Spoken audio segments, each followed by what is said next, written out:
మన leader party అది అంటే నిజాయితీ ఉండాలి. అంటే పాలిటిక్స్ లో చెప్తారు కొంతమంది అట్లా ఉంటే కష్టం, రాజకీయంగా ఎదుర్కోవాలా, చంద్రబాబు ఇట్లా చేస్తారు అట్లా చేస్తారు. ఇన్ని అయిన తర్వాత ఈవెన్ 1 month కిందట కూడా నాకు జగనన్న మళ్ళీ ఎందుకో ఒక టాపిక్ ఆయన మళ్ళీ చెప్పాడు, సాంప్రోడ్ గుర్తుపెట్టుకో, రాజకీయాల్లో ఎంపతి చాలా ఇంపార్టెంట్. నీ దగ్గరికి ఎవరు ఒక పని మీద ఒక పేపర్ పట్టుకొని వస్తే నువ్వు ఫస్ట్ వాడి ప్లేస్లో ఊహించుకో. నీకే ఆ సమస్య ఉంటే ఒక లీడర్ దగ్గరికి పోతే what you expect from that leader అనుకొని నువ్వు అతనికి సమాధానం చెప్పు. నీకు వీలైనంత వరకు సాయం చేయడానికి ప్రయత్నం చేయి. నువ్వు ఫోన్ చేస్తావా, లేదా ఏదన్నా డబ్బు సాయం చేస్తావా, మాట సాయం చేస్తావా, నీకు ఏది చేతనైతే అది చెయ్యి. ఎట్టి పరిస్థితుల్లో అబద్ధం చెప్పకు, వచ్చిన వాడితో అబద్ధం చెప్పకు, నిజం మాట్లాడు. ఇది కూడా చెప్పాడు. ఇవన్నీ చేయకపోయినా మనం ఎమ్మెల్యేలు కావచ్చు, ముఖ్యమంత్రులు కావచ్చు, కానీ ఒక 20 ఏళ్ళ తర్వాత మన కెరీర్ వెనక్కి తీసుకుంటే మనకి అంత అనిపించదు. మనం ఇట్లా చేసామా, ఇట్లా చేయకుండా ఉండాల్సింది కదా, ఎందుకు ఇట్లా చేసామా అనిపిస్తుంది. So never. అంటే నేను ఏం చెప్తున్నా అంటే, అఫ్ కోర్స్ మనం ఓడిపోయాం. 2019కి 24కి తేడా 10% ఓట్లు మనకి తగ్గాయి. ఈ 10% అంటే అప్పుడు దాదాపు 45% వస్తే మనం 35%, 35.7 సంథింగ్ ఏదో వచ్చింది. So around 10%. ఈ 10% అంటే మిగతా 35% మనకు ఓట్ చేశారు. ఇంకో 10% మనకు అంటే అబోవ్ మిడిల్ క్లాస్ పీపుల్ మనకు అనిపించదు, కానీ పల్లెటూళ్ళల్లో కష్టపడి పనిచేసే వాళ్ళకి కావచ్చు, మరీ ముఖ్యంగా మహిళలకు, పాపం ఇంట్లో అన్ని చేసే మహిళలకు కావచ్చు, అట్లాగే ముసలి వాళ్ళకి కావచ్చు, వీళ్ళందరికీ కూడా ఏంటంటే ఒక ఆశ ఉంటుంది.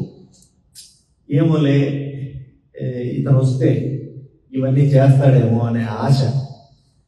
అందులో కూడా ఎందుకు ఆ ఆశ ఎందుకు కల్పించామంటే దానికి కారణం కూడా మళ్ళీ మనమే. 5 సంవత్సరాలు చెప్పినవన్నీ, ఇందాక చెప్పినట్టుగా మేనిఫెస్టోలో చెప్పినవన్నీ కూడా, ఎలక్షన్ ప్రామిసెస్ అన్నీ కూడా in spite of all difficulties, అంటే కోవిడ్ వచ్చినా, ఎకనామిక్ క్రైసిస్ వచ్చినా, ఎప్పుడు కూడా జగనన్న రీజన్ చెప్పలేదు.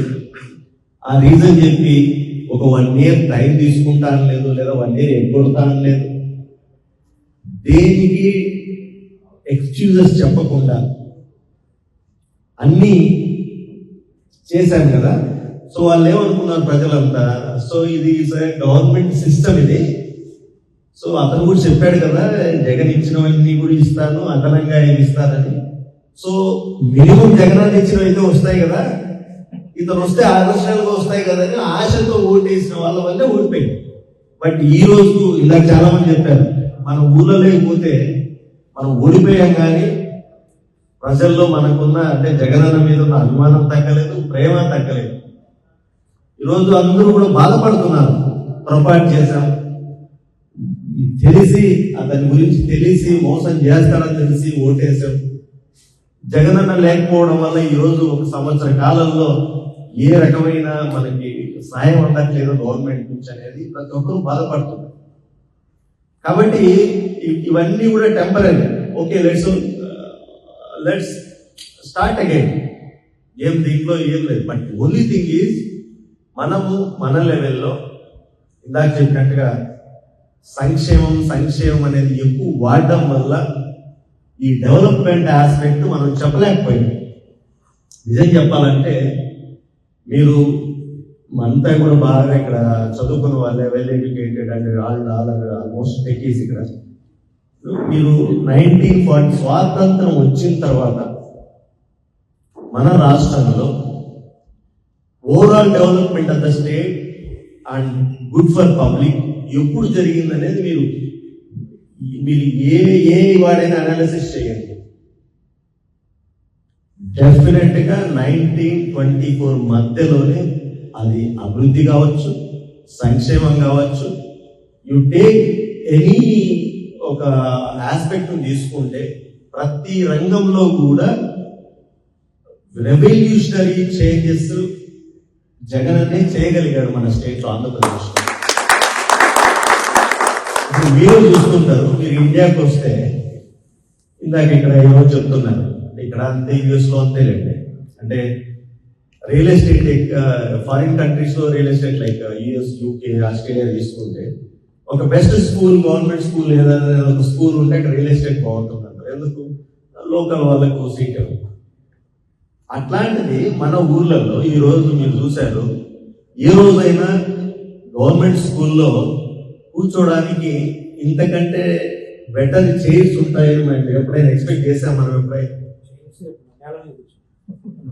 సో ఎడ్యుకేషన్ కి, హెల్త్ కి, మనం పబ్లిక్ కి అంటే వాళ్ళ ఇది ఇంక్లూజివ్నెస్, యాక్సెసిబిలిటీ తెస్తే మార్పు వస్తుందని నమ్మాడు. కాబట్టి హెల్త్, ఎడ్యుకేషన్ లో విపరీతమైన రెవల్యూషనరీ చేంజెస్ చేశాడు.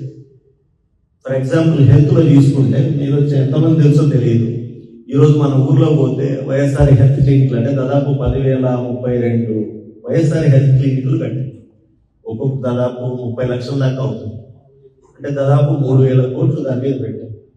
మళ్ళీ దానిలోకి ఈ ఏఎన్ఎంస్ వీళ్ళందరినీ ఎక్కడ తక్కువ లేకుండా రిక్రూట్ చేశారు. తర్వాత అది ఒక అంటే ప్రివెంటివ్ క్యూర్ లెవెల్. అది నెక్స్ట్ లెవెల్కి వస్తే మండలంలో పిహెచ్సి ఉండేది, ప్రైమరీ హెల్త్ కేర్. పిహెచ్సిలు మండలంలో ఒకటి ఉండేదాన్ని మనం వచ్చిన తర్వాత మండలానికి 2 పిహెచ్సి చేశాం.